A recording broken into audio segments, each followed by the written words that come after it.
is this area of brokenness. I think for a lot of people, when we start to talk about sexual integrity, it does bring up brokenness in the culture we live in and all the issues with abuse that have taken place. Maybe someone's just inside, or they've been weeping this whole morning because it exposes the pain of brokenness.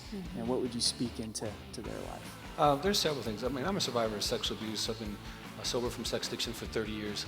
I know this stuff personally. I've worked with thousands of couples over 30 years, and 80% of the population I work with are sexual abuse survivors. Here's what I know, some people get broken sexually and it becomes their identity.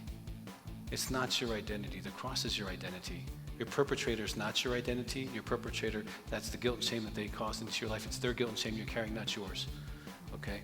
But moving from a place of being a victim and moving into a place where you really are victorious and you are shameless because of what Christ has done for you. See, when God made Eve, he closed up the place of flesh for Adam.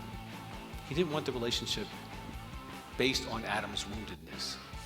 And so if you have a wound, whether it's family of origin, abuse, abandonment, first marriage, whatever it is, it's your job to get that done and take care of it. In the intimacy book, we talk about doing the cleansing in temple, doing anger work. Get the anger out, do the forgiveness work, walk through the process.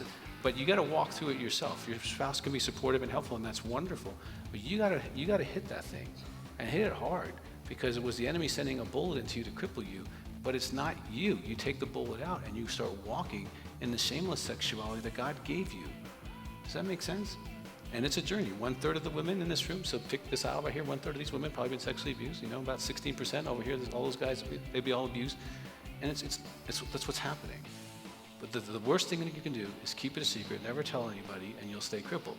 Because if we confess our flaws, we confess the things that happen to our lives, we can start getting power and strong. And if you need professional help, I mean, there's Julie, I got a whole team of counselors, lots of people. This is a great city. There's 1,200 counselors in Colorado Springs.